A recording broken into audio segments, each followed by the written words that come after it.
Taarifa hii ya habari ni kwa udhamini wa kampuni ya kutuma na kupokea pesa Fizi One.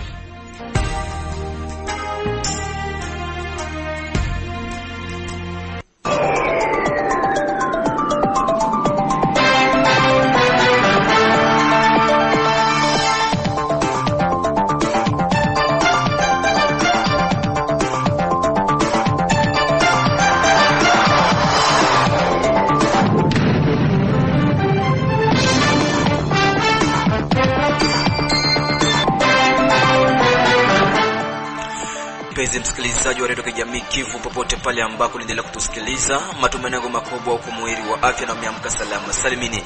Na kukaribisha kuweza kusikiliza uchambuzi wetu wa habari za asubuhi ya leo, uchambuzi ambao unagubikwa na ukurasa wa habari muhimu hii, uchambuzi wa habari toka waandishi wetu mbalimbali, makala ya michezo na burudani pamoja na habari za kitaifa na zile za kimataifa.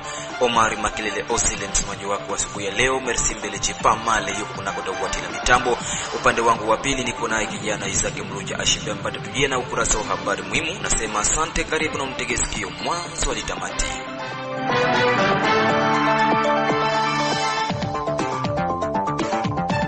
Isaac Mruja Ashibia, habari za asubuhi. Salama kabisa Omari Makelele, sijui upande wako. Mimi nimeamka salama salimini na mshukuru Mwenyezi Mungu. Basi karibu kuweza kutuletea ukurasa wa habari muhimu asubuhi ya leo. Naam, asante. Kwenye ukurasa wa habari muhimu leo hii tuanze na habari kutoka huko Katanga.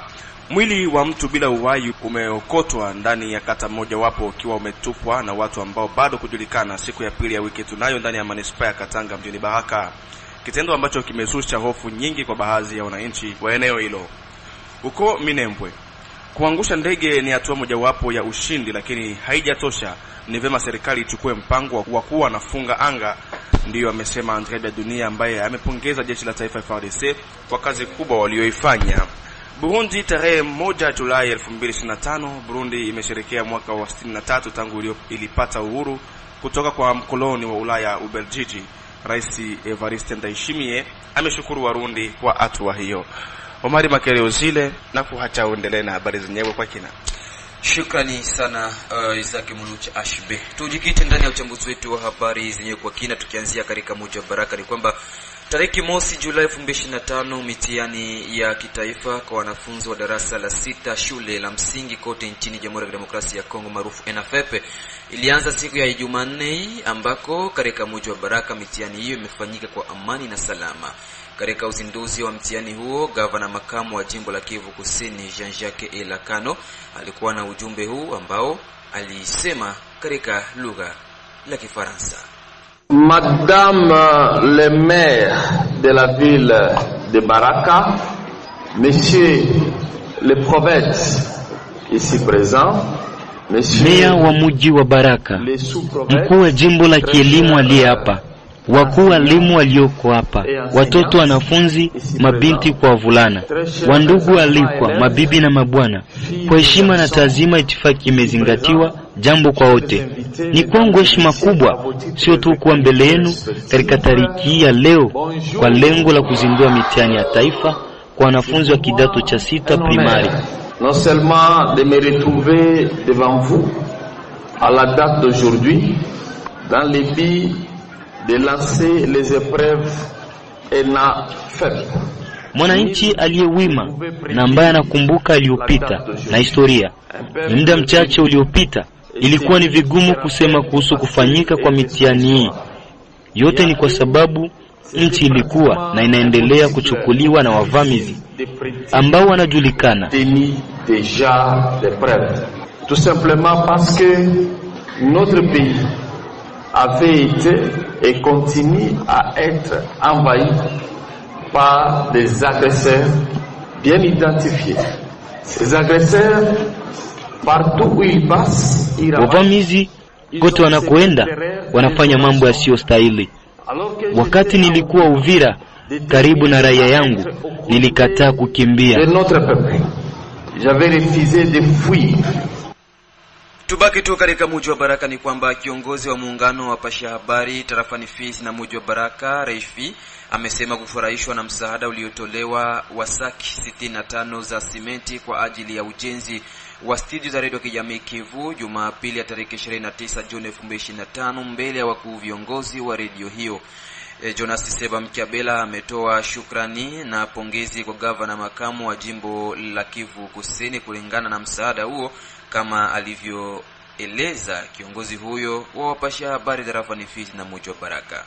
Tunachukua fursa ya kutoa tamko hili kwa niaba ya muungano wa wapasha habari wa mji wa Baraka tarafa la Fizi, REJFI kwa kifupi, ili kutoa moyo wa shukrani sana kwake liwali makamu wa jimbo la Kivu ya Kusini, mheshimiwa mbunge Jean-Jacques Elakano, kwa kazi ambayo ameifanya, kazi kubwa muhimu, kutoa msaada au mchango mkubwa kwenye radio kijamii Kivu ambayo ni radio member ya REJFI, sababu watangazaji wote wa radio Kivu tunakuwa nao kama wanamemba wa shirika letu la REJFI. Kutoa sake 60 za simenti kusaidia mradi wa kujenga studio mpya ya radio ya kijamii Kivu, kwetu tumepokea jambo hilo kwa furaha kubwa sana, na tunamtakia Mungu abariki sana mheshimiwa Jean-Jacques Elakano na kumpa maisha mema na baraka katika kazi anayoifanya kwa ajili ya jamii ya tarafa la Fizi na mji wa Baraka. Bila shaka simenti hiyo itasaidia kusukuma kazi kwenye radio Kivu. Ni mradi mkubwa wanao ambao bila shaka unaomba michango ya watu mbalimbali. Ni kwetu jambo la kushukuru, sababu mheshimiwa Jean-Jacques Elakano amekuja mara tena kuweka msaada mwingine mkubwa huo na kusaidia jamii ya wapasha habari, sababu ikiwa hiyo studio itajengwa kwa mtindo wa kisasa itasaidia sana wapasha habari wa Radio Kivu nao kutumika katika mazingira mazuri na ya kisasa. Kwetu kama vile REJFI ni kushukuru sana sana sana, kusema kwamba Mungu abariki, palipotoka msaada huo paongezewe maradufu. Tunashukuru sana kwa hilo. Upande mwingine, kiongozi huyo ameomba watu wengine kujitokeza na misaada ili kusaidia kazi hiyo ya kijamii, kama alivyorejea mara tena Jonas Seba Mkiabela. Jambo la pili ni kusema kwamba mradi ule wa kujenga studio ya Radio Kivu bado ni mrefu, ni ambao unapanuka, unahitaji msaada, na hivyo tunalia sana kwa watu wengine wa moyo mwema ambao wanaweza kusupport Radio Kivu wafanye hivyo, kwa sababu ni kazi ya kijamii ambayo inalenga na inahusu watu wote. Kusema kwamba Jean-Jacques pekee atoshe, lakini naomba watu wengine, wabunge, masenate, wa notable mbalimbali, wa chef de secteur, wa mayor na sijue tarafa la Fizi kusaidia jengo lile kwa mambo mengine ili kwamba radio ipate studio nzuri, na sio Radio Kivu tu, wengine ambao wana miradi ambayo inaweza hitaji support ya wabunge wetu, wafanya siasa wetu, wana wa Fizi na Baraka, wanaweza kuwasogelea na kuwaomba ili kwamba watoe msaada wa kusaidia miradi wanayo. Kwetu REJFI tunashukuru Jean-Jacques Elakano, liwali makamo, na wengine ambao wanaweza kujitokeza baada yake, na tutawashukuru pia. Tujelekeze kule Katanga ni kwamba mwili wa mtu bila uhai umekutwa ndani ya kata mojawapo ukiwa umetupwa na watu ambao bado kujulikana siku ya pili ya wiki tunayo ndani ya manispaa ya Katanga mjini Baraka, kitendo ambacho kimezusha hofu mwingi kwa baadhi ya wananchi wa eneo hilo. Udhibitisho ni wake mkuu wa manispaa hiyo ya Katanga, Bwana Mieno Matiabo Pierre, ambaye ametoa mwangaza juu ya kitendo hicho. Katanga kulikutwa tena mwili wa mtu bila uhai ambao haukujulikana ulitolewa wapi, ni kama vile walikuja kuutia tu barabarani. Tulikuja kugundua mwili kama masaa 11 tu hivi, watu wanakuwa wanapita barabarani. Ule mwili ulikuwa umekatwa na mpanga kwenye mguu, lakini sasa atakushangaza au kukua unatoa damu. Inapatikana ya kwamba walimuua, alafu wakampiga sindano ambayo imewekwa essence kusudi asioze. Hiyo ndio bado kabisa utafiti ungali unafanyika, ila pia harakati za mazishi hivyo kabisa mpaka sasa wataonekana, lakini manketo bado inaendelea kufanyika. Unajua makabila yamekuwa mengi huku Ubembe, Wapiti na kadhalika, watu wanauliwa bila kujulikana namna gani Mwishowe kiongozi huyo ameomba kwa vyombo vya usalama kudumisha doria na pia raia kuwa na desturi ya kutaja uhalifu. Na hivyo tuko tunaomba zaidi sana vyombo vya sheria, vyombo jeshi, askari polisi kuongeza nguvu kwa kufanya doria. Wengi kabisa wanakuwa na wasiwasi, wengine wanakuwa wanajikuta kuona kama Katanga inakuwa mji ambao kila mara kunakufa watu wengi, wanakuwa na nia za kuanza kutoka kwenda mambo kama na hayo. Nitasema kwa raia kusema kwamba wakati unaona mgeni anafika kwako, itakuwa vizuri sana unajulisha ngazi husika, kwa maana wakati unatunga mgeni ambaye ataleta maafa itakugharimu hata kwa familia yako. Na serikali tutaomba tu wakuu viongozi wa serikali kama vile vikundi mbalimbali ambavyo vinatunga ulinzi hapa kwetu Katanga waendelee kufanya doria, wasilale kila mara wao wanatembea. Ingekuwa kama vikundi vya kijeshi jinsi vilivyo vingi Katanga, ingekuwa kama wako pamoja na wanafanya doria pamoja kwa kushirikiana, labda huyo mtu ambaye alikuja kutupa huo mwili angeweza kukamatwa na sheria zingefanya kazi yake. Tujelekeze kule Minembwe katika tarafa la Fizi tu ni kwamba kuangusha ndege ni hatua mojawapo ya ushindi, lakini haijatosha. Ni vema serikali ichukue mpango wa kuwa nafunga anga. Ndivyo amesema Andre Biadunia Mashaka, ambaye amepongeza jeshi la taifa FARDC kwa kazi kubwa walioifanya. Kwa mujibu wake notable huyo wa jimbo la Kivu Kusini ni kwamba ndege hiyo ilishambuliwa kisha kufanya siku moja ikiwa yenye kuharibika pa Minembwe kama alivyoeleza Andre Biadunia. Tunashukuru kwanza Mungu kwa sababu Mungu wa Wakongomani anatendaka kila siku. Ilikuwa hiyo tariki 29 pale Minembwe kuna petit porteur ambaye imetoka tunawaza ni Rwanda, paski inapaswa kuwa ilikuwa frete na AFC M23 na ilikuwa inaenda hapo Minembwe.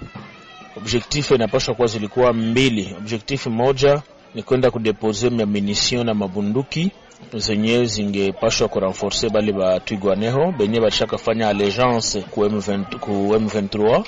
Na objectif ya pili ilikuwa ni kuja kukamata ule muasi Gadi Mukiza ambaye alikuwa anajiita burgomestre wa commune contestée ya Minembwe pour que rejoindre Bukavu comme poste d'attache yake ya vice gouverneur. Na kwa kutua pale inawezekana pilote aliperdre control, libawa limoja yani elise ya upande moja ikagonga muti, ikagusa kumuti, aloro ikaanguka, haikuungua.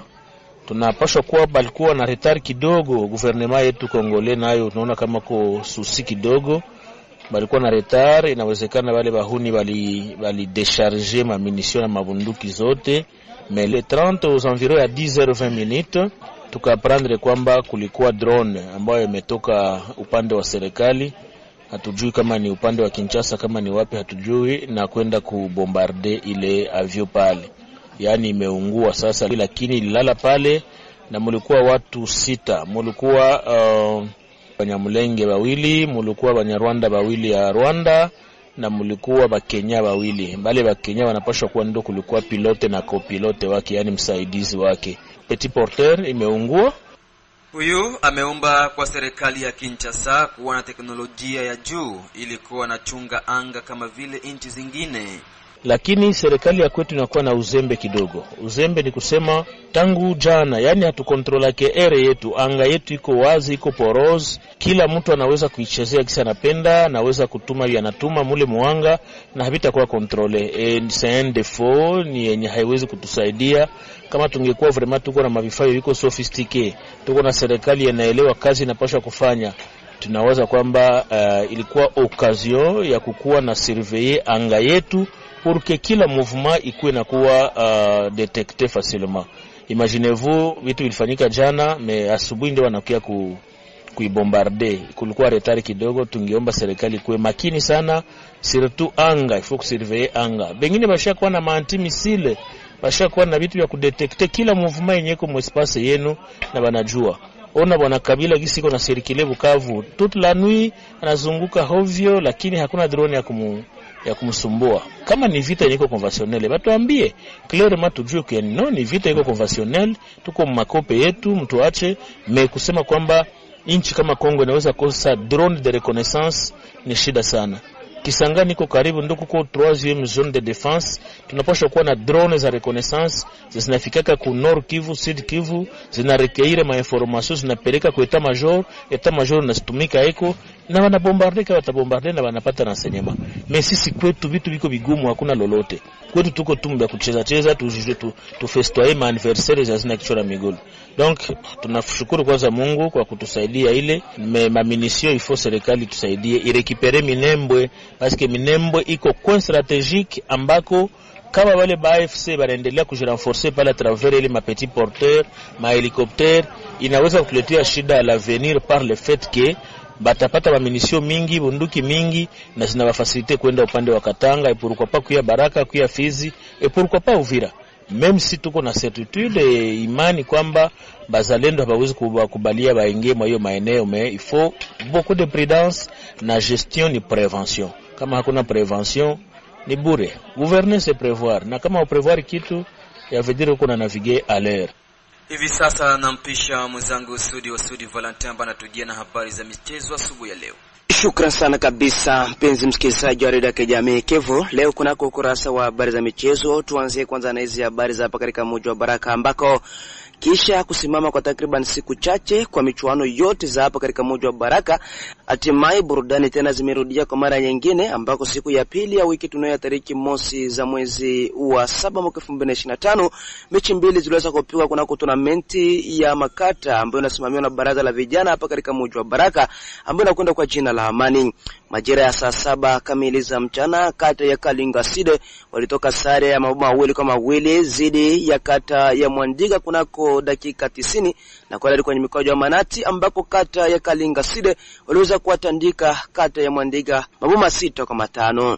Na mechi ambayo ilipigwa majira ya saa 9 kamili za jioni, kata ya Kibonjwa waliweza kuwatandika kata ya Makampani mabao 2-0. Apewe pongezi zake golikipa wa kata ya Kibonjwa ambaye alifanya kila jitihada ili kuhakikisha kata yake ya Kibonjwa inafuzu kwenye hatua ya nusu finali ya tournament ya mechi za makata. Hivyo aliweza kuokoa mikwaju miwili ya Manati ambako waliweza kuipata kata ya Makampani.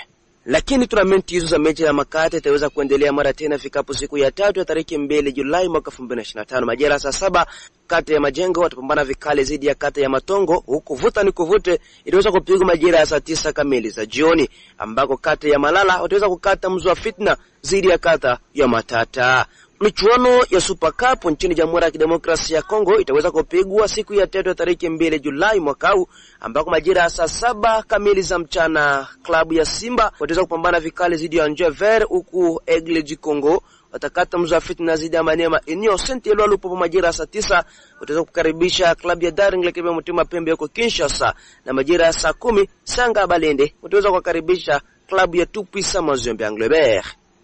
Klabu ya washika bunduki hapo nchini Uingereza ambao ni Arsenal Gunners imefanya mazungumzo na wakilishi wa kiungo wa klabu ya Crystal Palace na timu ya taifa ya Uingereza Eberechi Eze mwenye umri wa miaka 27 ambaye ana kipengele cha kuachiliwa kwa pauni milioni 67.5. Klabu ya Tottenham Hotspur hapo nchini Uingereza inataka kumsajili mshambuliaji wa klabu ya West Ham Mohamed Kudus mwenye umri wa miaka 24 na ina imani kuwa inaweza kufikia makubaliano chini ya kifungo chake cha pauni milioni 68. Ni kufikia hapo ndipo naweka nukta kabisa kunako ukurasa wa habari za michezo, mpenzi msikilizaji wa Radio Kijamii Kevo, huko nikikumbusha ya kwamba siku ya 3 majira saa 9 kamili za jioni kutakuwa na vuta ni kuvute kati ya kata ya Malala ambao tutawakaribisha mabingwa watetezi kata ya Matata. Asante sana Sudi Volante kwa habari zako za michezo. Lakini huko katika nchi ya Marekani, michuano ya kombe la dunia upande wa vilabu iliweza kutimua vumbi usiku wa kucheleo, ambako vijana wa Real Madrid waliweza kuwatandika bao 1-0 vijana wa Juventus ya Italia. Bao pekee la Madrid lilipachikwa na mchezaji Gonzalo Garcia kunako dakika ya 54 ya mchezo kipindi cha pili. Upande mwingine Borussia Dortmund wakaweza kuwatandika timu ya Monterrey mabao 2-1.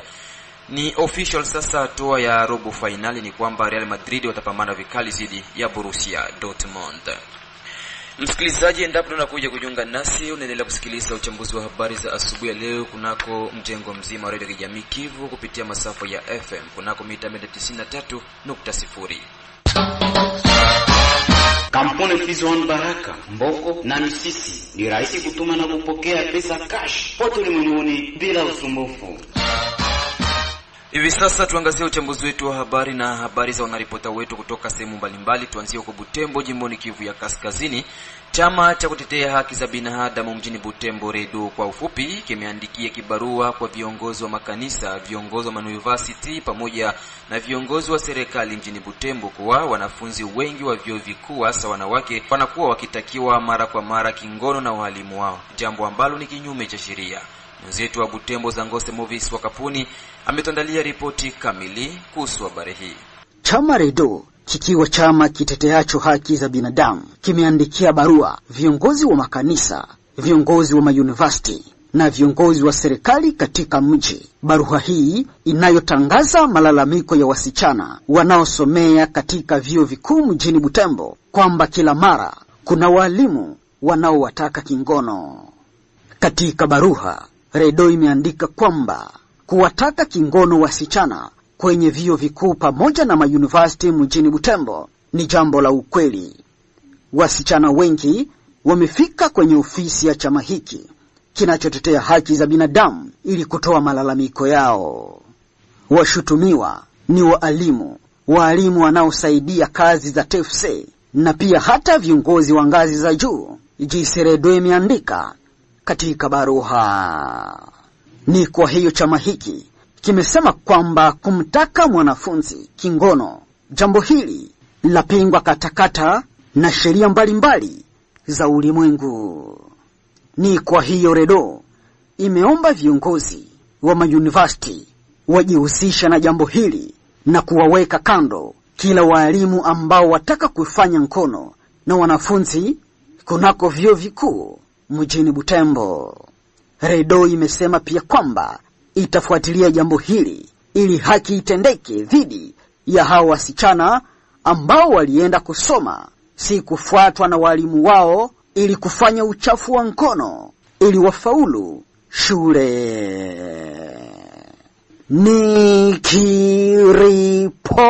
Nikiripoti kutoka Butembo, Zankosu Muviswa, Radio Kivu Baraka.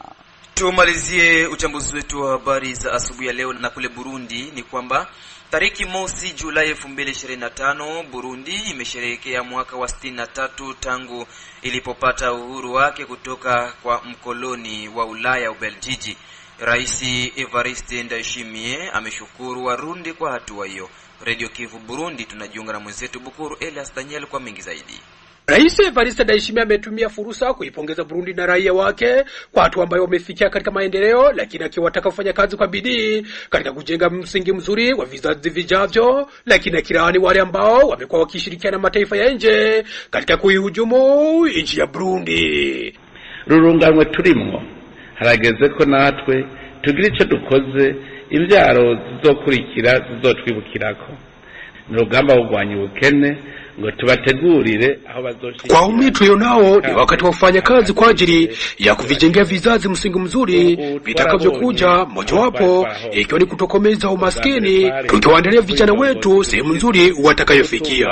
Kwa sasa tulishajua ni wapi tulipoanguka.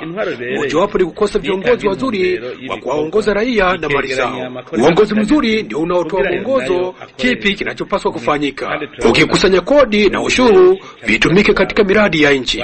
Miaka iliyopita tulikuwa hatuna juhudi hasa kwa upande wa Warundi na ari katika kazi za maendeleo na kulinda mali ya nchi, na ndio maana mwaka huu tumeuita mwaka wa kufanya kazi.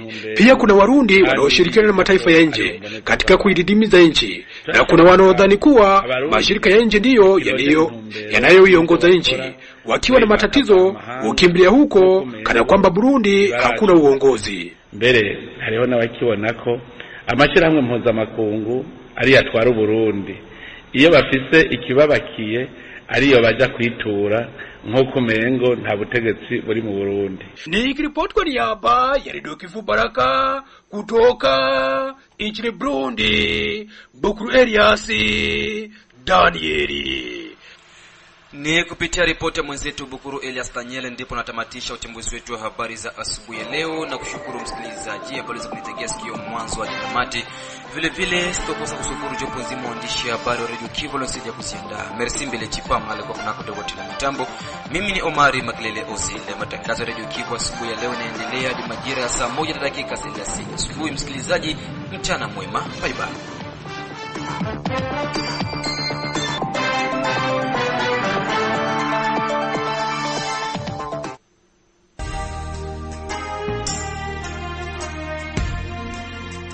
Taarifa hii ya habari ni kwa udhamini wa kampuni ya kutuma na kupokea pesa Fizi One.